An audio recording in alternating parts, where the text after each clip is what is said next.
Hello friends, so we met again. Very very good morning to all of you. आज हम लोग बुद्धि का एक नया टॉपिक को डिस्कस करने वाले हैं। आज हम जिस थ्योरी का बात करने वाले हैं वो है आपका हार्वर्ड गार्डनर के द्वारा जो दिया गया है मल्टीपल इंटेलिजेंस थ्योरी, है ना, बहुबुद्धि का सिद्धांत। वो हम लोग डिस्कस करेंगे। अगर आप इससे पहले की वीडियो देखना चाहते हैं तो प्लेलिस्ट में जाकर चेक करेंगे, और अगर आप नए हैं चैनल पे तो चैनल को सब्सक्राइब कर लेंगे।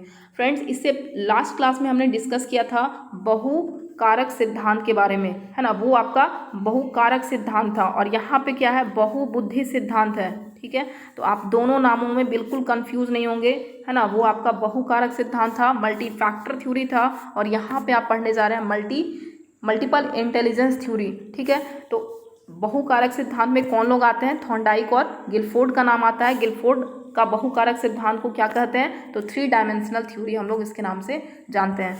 तो यहाँ पे हम लोग देखेंगे गार्डनर के द्वारा क्या बताया गया है बहुबुद्धि के सिद्धांत में। तो कि बिल्कुल ही दोनों थ्योरी में काफ़ी ज़्यादा डिफरेंसेस है फ्रेंड्स। आपको बिल्कुल नाम से आपको कंफ्यूज नहीं होना है। ठीक है, बहुकारक सिद्धांत जो कि दिया था थॉर्नडाइक और गिलफोर्ड के द्वारा, और बहुबुद्धि का सिद्धांत जो कि दिया है किसके द्वारा? हार्वर्ड गार्डनर के द्वारा। तो ये हार्वर्ड गार्डनर जो है ना, हार्वर्ड गार्डनर, है ना, जिन्होंने 1983 में अपने इस थ्योरी को दिया था। इनका बुक का नाम है फ्रेम ऑफ माइंड। फ्रेंड, जब हम इस थ्योरी को लास्ट तक देख लेंगे तो आप ये समझ पाएंगे कि कोई अकादमिक रूप से संपन्न व्यक्ति सामाजिक जीवन में फेल क्यों हो जाता है। ठीक है, आप ये समझ लेंगे कि कोई व्यक्ति जो है एकेडमिक फील्ड में काफ़ी अच्छा होते हुए भी, है ना, सामाजिक जीवन में फेल क्यों हो जाता है ना। ये हम लोग बाद में जो है ये हमें कंक्लूजन के रूप में इस थ्योरी से हमें सीखने को मिलेगा। तो चलिए फ्रेंड्स, जान लेते हैं इस वीडियो में, है ना, कि गार्डनर ने इस थ्योरी में क्या बात कही है।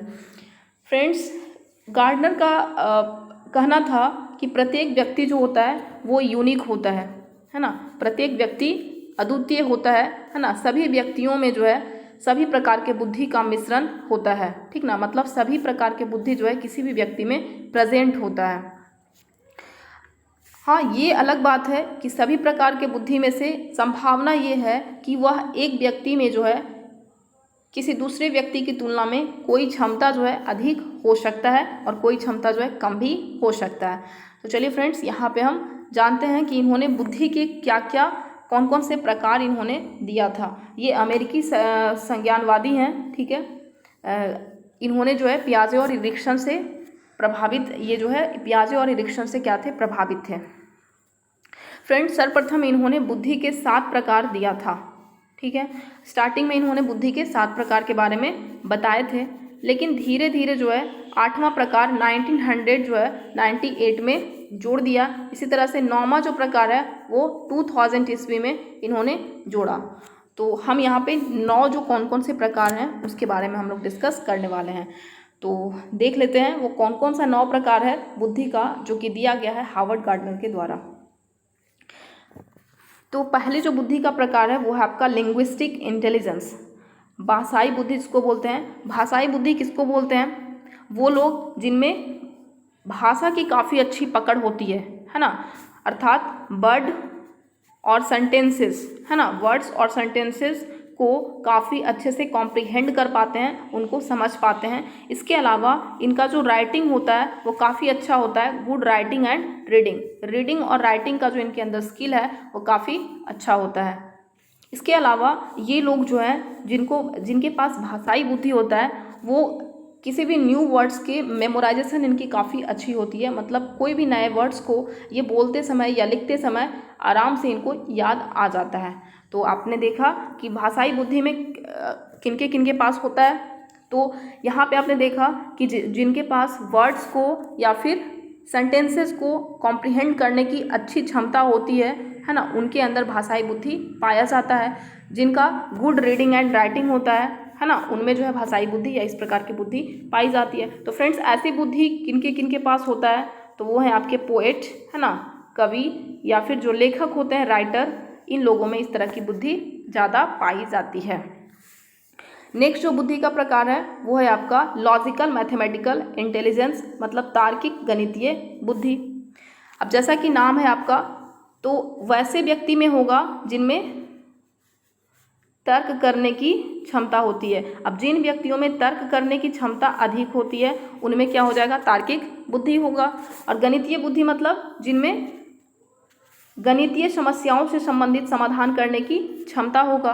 तो जिन व्यक्ति में तर्क करने की एवं गणितीय समस्या से संबंधित समाधान करने की क्षमता होता है, या फिर जो नंबर्स को अच्छी समझ रखते हैं, है ना, अंकों को बेहतर ढंग से समझ पाते हैं, उनके अंदर क्या होगा, तार्किक गणितीय बुद्धि हो सकता है।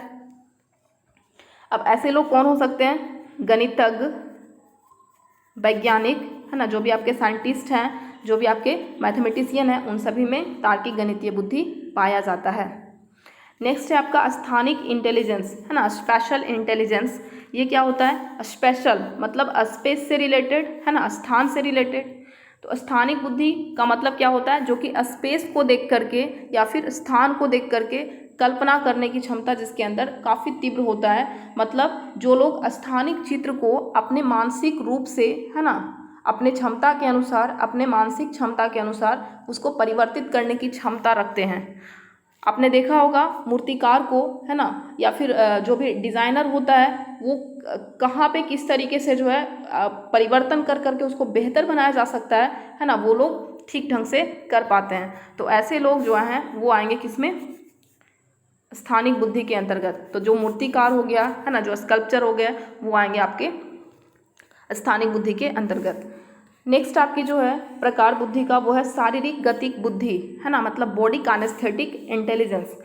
तो ये इसमें वो व्यक्ति आएंगे जिनको अपने शरीर के ऊपर, है ना, अपने शरीर के गति के ऊपर काफ़ी नियंत्रण होता है ना, तथा ये किसी भी वस्तु को या किसी भी चीज़ को जो है ये घुमाने में प्रवीण होते हैं उसको, है ना, किस तरीके से उसको रखा जाए या किस तरीके से जो है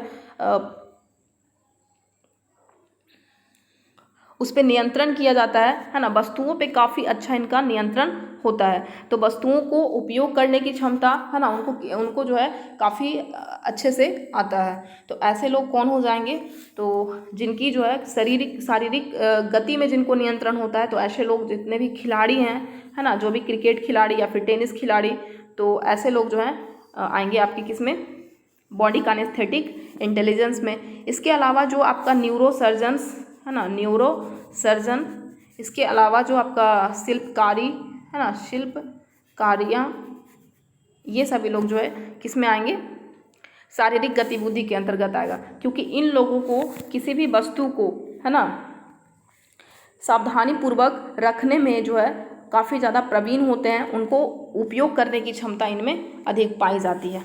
तो ये हो गया आपका। नेक्स्ट जो बुद्धि का प्रकार है वो है आपका सांगीतिक बुद्धि, जिसको बोलते हैं म्यूजिकल इंटेलिजेंस। तो म्यूजिक से रिलेटेड है ना।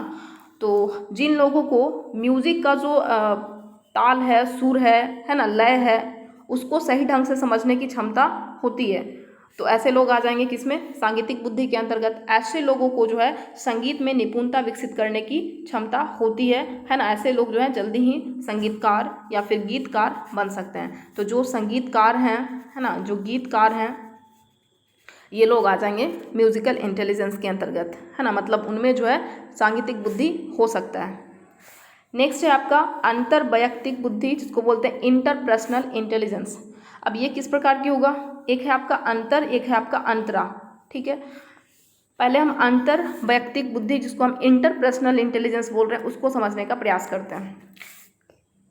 फ्रेंड्स, अंतर्वैयक्तिक बुद्धि में वो व्यक्ति आता है जो दूसरों की आवश्यकताओं, मनोवृत्ति तथा उनकी कैपेबिलिटीज़ को, उनकी क्षमताओं को समझता है, ठीक है। तो वो व्यक्ति जो दूसरे के कैपेबिलिटीज़, है ना, उनकी नीड्स तथा उनका कैपेसिटी और उनकी एटीट्यूड, इन सभी चीज़ों को क्या कर लेता है, समझ लेता है, ऐसे लोग आएंगे इंटरपर्सनल इंटेलिजेंस के अंतर्गत, ठीक है।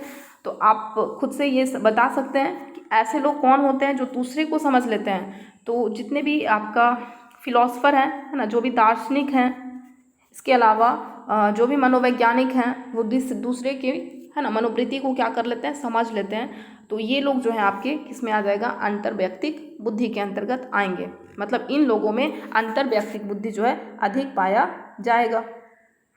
नेक्स्ट है आपका अंतरावैयक्तिक बुद्धि। अंतरावैयक्तिक बुद्धि में क्या होता है, इस प्रकार के लोगों में स्वयं के बारे में, है ना, अंतरा में क्या होता है, स्वयं की क्षमताओं के बारे में उनको समझने की क्षमता अधिक होती है। मतलब खुद की क्षमताओं के बारे में, खुद की मनोवृत्ति के बारे में या खुद की कैपेबिलिटीज़ के बारे में जो है ये अच्छे से समझ लेते हैं, है ना। ऐसे लोग अपने खुद के संवेगों को जो है ठीक ढंग से, अपने भावों को, अपने संवेगों को जो है अच्छे से नियंत्रण स्थापित करते हैं या नियंत्रित कर लेते हैं। खुद को नियंत्रित करना इनको अच्छे से आता है। तो जहाँ पे बात होगी स्वयं का, है ना, स्वयं को समझने का, वहाँ पे हो जाएगा आपका अंतरा, मतलब इंट्रा पर्सनल। इंट्रा मतलब स्वयं, ठीक है, इंट्रा मतलब स्वयं, सेल्फ, ठीक है, और इंटर का मतलब अदर, ठीक है।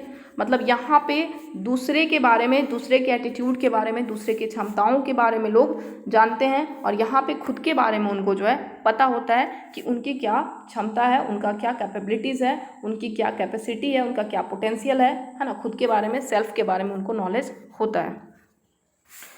नेक्स्ट जो इंटेलिजेंस का प्रकार है वो आपका 8वां है ना।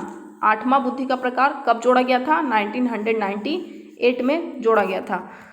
फ्रेंड्स, अभी भी गार्डनर जो है जीवित हैं और इनका रिसर्च अभी भी चल रहा है। तो प्राकृतिक बुद्धि नेक्स्ट जो आपका है, प्राकृतिक बुद्धि, नेचुरलिस्टिक इंटेलिजेंस इसका नाम है। नेचुरलिस्टिक इंटेलिजेंस में कौन लोग आते हैं, तो वो लोग जिनको कि नेचर से बहुत ज़्यादा प्यार होता है ना, जिनको जानवरों में, है ना, या फिर पौधों में, या फिर जितने भी प्राकृतिक वातावरण है ना, प्राकृतिक वातावरण में इनको अच्छा लगता है, उनकी सराहना करते हैं, उनको अप्रिशिएट करते हैं ये लोग, है ना। तो जिन लोगों में इस तरीके की बुद्धि होती है उनको हम लोग रखते हैं प्राकृतिक बुद्धि के अंतर्गत, ठीक है। तो यहाँ पे कौन लोग हो जाएंगे आपके, किसान, इसके अलावा जो भी जैव विज्ञानी है, जैव विज्ञानी, है ना, जिनको कि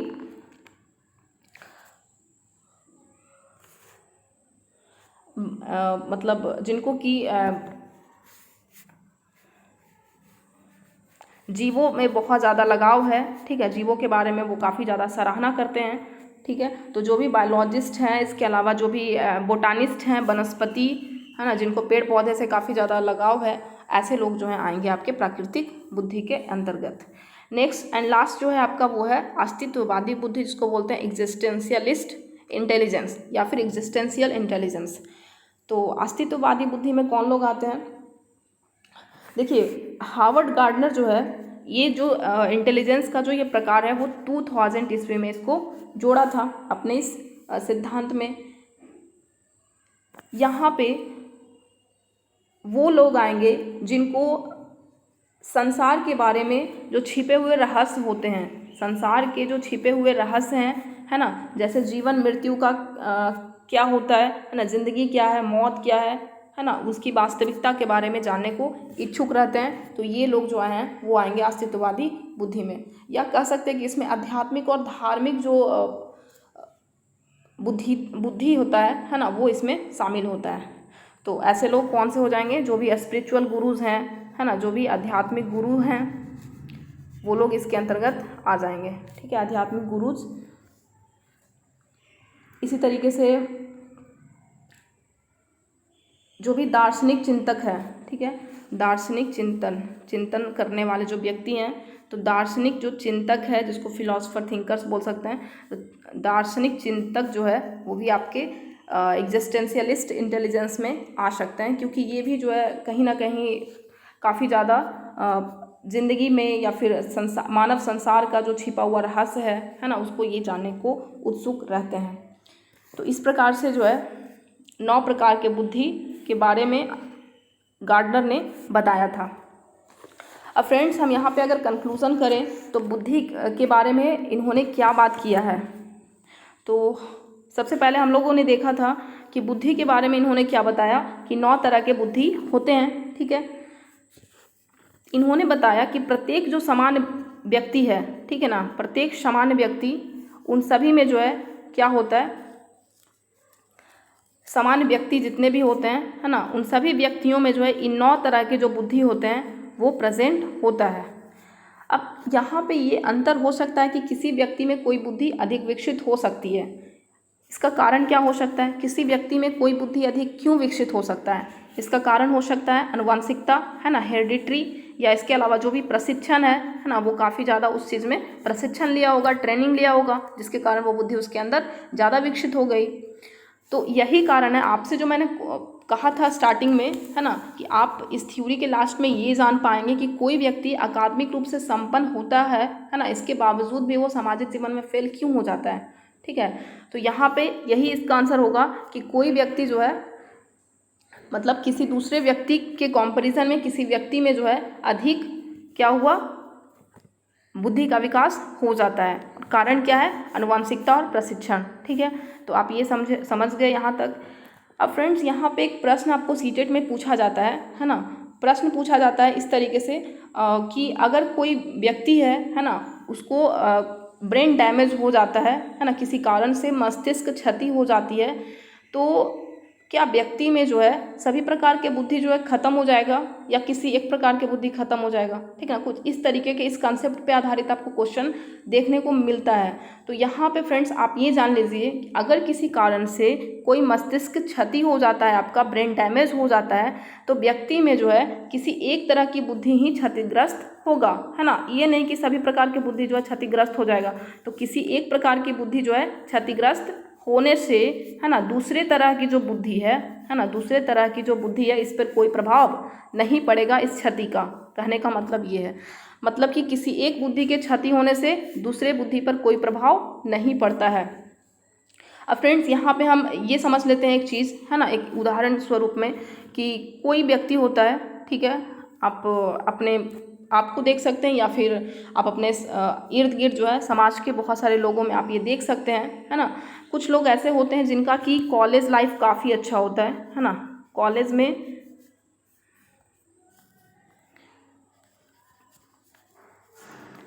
में जो है इनका शैक्षिक रिकॉर्ड काफ़ी अच्छा होता है, ठीक है ना, काफ़ी ज़्यादा प्रखर श्रेष्ठ होता है। लेकिन बाद की ज़िंदगी में, है ना, बाद में ये फिर भी क्या हो जाते हैं, बाद में ये असफल हो जाते हैं, फेल हो जाते हैं। ठीक है, लेकिन कुछ लोग ऐसे होते हैं जो कि जिनका कॉलेज या शैक्षिक रिकॉर्ड जो होता है काफ़ी मंद होता है, ठीक है, काफ़ी मंद होता है या कहें घटिया होता है, इसके बावजूद भी, है ना, बाद की ज़िंदगी में वो सफल हो जाते हैं। आपने ऐसे बहुत सारे लोगों से मिला होगा, है ना, आप ऐसे बहुत सारे लोग आपको डेली मिलते होंगे, है ना। अभी तो लॉकडाउन चल रहा है, लेकिन ऐसे आपको मिलते होंगे कि उनको जो है बिल्कुल घटिया थे पहले, है ना, पढ़ने में इनका शैक्षिक जो है बिल्कुल ही ख़राब था, है ना, बिल्कुल ही एकेडमिक जो रिकॉर्ड था इनका बहुत बेहतर नहीं था, लेकिन फिर भी क्या हो गए, आज की ज़िंदगी में काफ़ी ज़्यादा सफल हैं। तो इसका स्पष्ट कारण है फ्रेंड्स कि पहले तरह के बुद्धि में व्यक्तिगत बुद्धि की क्या थी, कमी थी। इसमें जो है व्यक्तिगत बुद्धि का कमी था, परंतु दूसरे तरह में व्यक्तिगत बुद्धि की अधिकता थी। ठीक है, तो इनमें जो है हो सकता है शैक्षिक रूप से तो बहुत अच्छा था, लेकिन व्यक्तिगत बुद्धि का क्या था, इनमें कमी था। और यहाँ पे चूंकि ये ज़िंदगी में क्या हो गए, सफल हो गए, तो इसका मतलब है कि इनमें जो है व्यक्तिगत बुद्धि की क्या थी, अधिकता थी। तो फ्रेंड्स यहाँ पे गार्डनर का कहने का मतलब है कि किसी एक तरीके का बुद्धि जो है आपके अंदर अधिक विकसित हो सकती है और उसी तरीके से कोई अन्य बुद्धि जो है आपके अंदर अधिक रूप से विकसित नहीं हो सकता है। तो उनका ये सिद्धांत जो है, अब हम इसका शैक्षिक अगर इम्प्लीकेशन की बात करें, शैक्षिक उपयोगिता की अगर हम बात करें, तो आप ये कह सकते हैं कि मतलब बहुत तरह के, है ना, इन्होंने जो है बुद्धि का बात किया है, इंडिविजुअल डिफरेंसेस की इन्होंने बात की कि हर तरह के बच्चे होते हैं और हर तरीके से क्या होते हैं, वो बुद्धिमान होते हैं, कोई किसी फील्ड में, कोई किसी फील्ड में, तो कोई जो है अलग अलग तरीके से उनके पास बुद्धि होता है ना। उनका ये सिद्धांत छात्रों को सशक्त बनाता है एवं उनकी क्षमताओं को बढ़ाता है ना फ्रेंड्स। तो यहाँ पे जिनके पास जिस तरीके का बुद्धि ज़्यादा होता है ना, उस तरीके की आप वो क्या कर सकते हैं, ट्रेनिंग दे करके आप उसको बेहतर बना सकते हैं। इसके अलावा अगर इसकी आलोचना की हम बात करें तो फ्रेंड्स यहाँ पे ज़्यादा इनकी आलोचना नहीं हुई थी, बस दो तरीके से इनकी आलोचना की जाती है। एक तो ये कि अनुभवात्मक एविडेंस की जो है कमी रही थी इनके थ्योरी में, है ना, मतलब अनुभव की बात इन्होंने कम किया था, है ना, टेक्निकल रिसर्च की कमी रही थी, काफ़ी कम रिसर्च हुआ था। तो आप 2 आलोचना याद रखेंगे कि अनुभव का इन्होंने बहुत कम, है ना, जो भी इनका सिद्धांत है वो अनुभव के ऊपर बेस्ड नहीं है, एक्सपीरियंस के ऊपर बेस्ड नहीं है ना, काफ़ी ज़्यादा कम रिसर्चेज हुई थी, है ना, टेक्निकल रिसर्च का जो है कमी था, तो टेक्निकल रिसर्च भी जो है कम हुआ था। तो इस तरीके से आप 2 बात याद रखेंगे। आज के लिए इतना ही फ्रेंड्स, बाकी हम लोग नेक्स्ट वीडियो में हम लोग देखेंगे नेक्स्ट जो सिद्धांत है आपका उसके बारे में, जो कि होगा आपका स्टेनबर्ग का ट्रायर्की थ्योरी, है ना, ये हम लोग जानेंगे। इसके बाद आपका बुद्धि का सिद्धांत जो है लगभग कंप्लीट हो जाएगा। तो आज के लिए इतना ही फ्रेंड्स, तब तक के लिए आप इस वीडियो को जो है अच्छे से देखिए, है ना, आप पूरी तरह से इसको रिवाइज कीजिए वीडियो को, और इस सेशन को लाइक कीजिए, चैनल को खूब सारा सब्सक्राइब करते रहिए फ्रेंड्स। आप लोग को कमेंट भी कुछ नहीं करते हैं आप लोग, है ना, कुछ डाउट होता है तो आप कमेंट ज़रूर कीजिए फ्रेंड्स। हम यहाँ पे नहीं हमें पता चल पा रहा है कि आपको क्या क्या प्रॉब्लम आ रही है इस वीडियो में, तो आप डाउट जो भी होगा आप उसे कमेंट में ज़रूर लिखें। तो thank you so much, thanks for watching this video.